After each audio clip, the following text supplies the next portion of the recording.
Sinon, ça peut arriver. Ça peut arriver que peut-être tu allais peut-être dans une chambre d'hôtel avec une femme, peut-être elle n'était pas prête peut-être pour faire l'amour, mais si une femme marche déjà de ses propres pieds pour entrer dans une chambre d'hôtel, comment pouvez-vous Amen, lance l'appel. justifier que c'est le viol?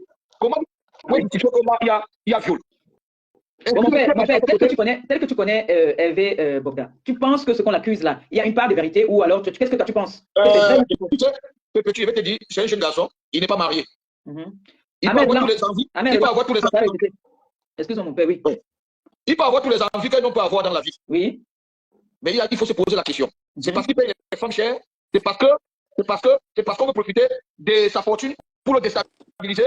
Est-ce que ces filles-là ne sont pas montées par quelqu'un qui est jaloux de la fortune d'Hervé Bogda? C'est de ça qu'il s'agit. C'est un jeune garçon sérieux. Hein? C'est mon point de vue parce que je connais monsieur Hervé Bogda parce qu'il est le neveu d'un ami pas diamant. C'est le neveu de pas diamant. Donc, de temps en temps, je le trouvais Hervé. Il y a un café à Bonapuzo, Maison H à Bonapuzo.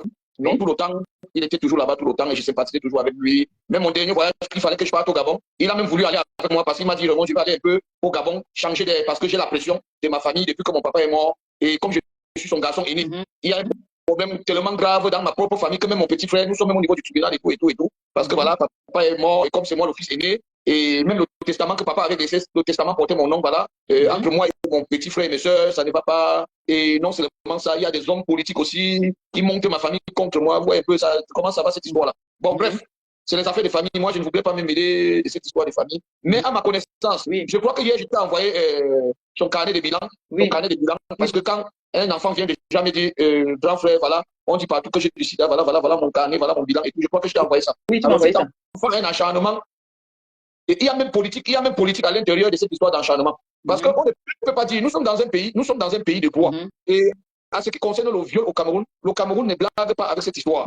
C'est des choses aussi graves que le Cameroun, on ne joue pas avec cette histoire de viol. Moi, je suis un père d'enfants. Je n'ai que des filles. J'ai des filles. Alors, je ne peux pas être au courant que ma fille a été violée par un individu. Moi, en tant que papa, pour mon honneur, qu'est-ce que j'ai fait? La première des choses, j'ai saisi d'abord le procureur de la République. Au cas où je ne veux pas saisir directement le procureur de la République, je peux saisir le commandant d'une brigade, même au quartier, même d'un commissariat de police, où dit voilà, ma fille me dit voilà, il y a un homme qui m'a violé. Alors, depuis que cette histoire est dans les réseaux sociaux, quand vous voyez bien, c'est une histoire qui devient même politique, parce qu'il y a des choses qui se passent au Cameroun, plus graves que ce que Hervé. Parce que vous ne pouvez pas me dire qu'une fille qui se dit elle est mineure, on l'amène dans une chambre, elle sort de cette chambre et peut faire la révélation 3 mois ou 4 mois après, pour dire que cet homme m'a violé. Je vais te dire un exemple, regarde un peu, voilà mon âme. Regarde un peu, voilà mon âme. Si j'ai grandi petite fille, je m'avais dans une chambre d'hôtel avec elle. L'hôtel devait déshabiller peut-être pour déposer mon âme sur la table. On n'appelle pas ça. Il m'a menacé avec son âme. L'âme, c'est pour sa sécurité personnelle. Il n'a pas l'âme pour utiliser cette âme pour influencer.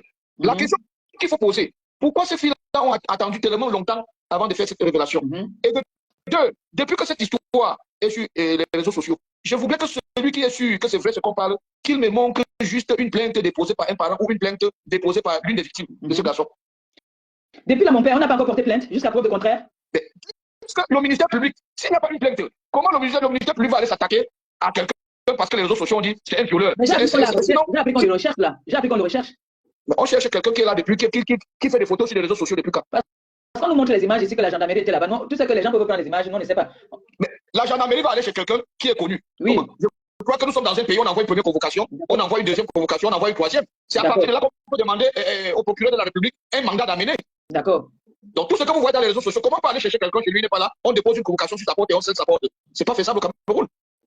C'est pas on va sceller le chez lui par rapport à quoi? Il y a du mot d'homme pour sceller une maison. S'il y a eu un acte criminel, ça veut dire que quelqu'un est peut-être mort dans une maison, peut-être on a fait une saisie d'armes, on peut sceller la maison de quelqu'un. Mais on ne peut pas venir parce qu'on cherche quelqu'un, on scelle sa maison, c'est impossible même.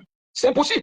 Donc les gens profitent de cette histoire, mais à ma connaissance, je ne voudrais pas trop me mêler d'une histoire de famille. Cette histoire-là, il y a l'histoire des familles à l'intérieur de cette manipulation, et je suis sûr à 100%, parce que c'est une histoire, ça concerne une histoire des familles. D'accord. Regardez un peu comment on est en train de lyncher ces garçons. Il y a des gens qui font pire au Cameroun, mais qui passent inaperçus. Je dis bien qui passe inaperçu, mais comment une histoire qui concerne un jeune garçon comme monsieur Bogda, ça devient une histoire d'État. Ça devient une histoire d'État au Cameroun.